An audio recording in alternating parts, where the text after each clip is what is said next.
আগামী 29 এপ্রিল আসছে দিন,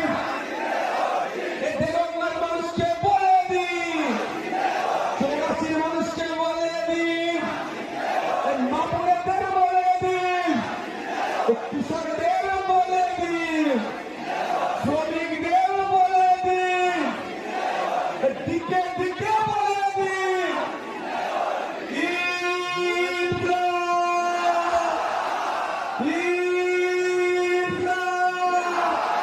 ধন্যবাদ।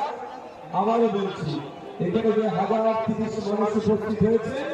তাদের কাছে আমার অনুরোধ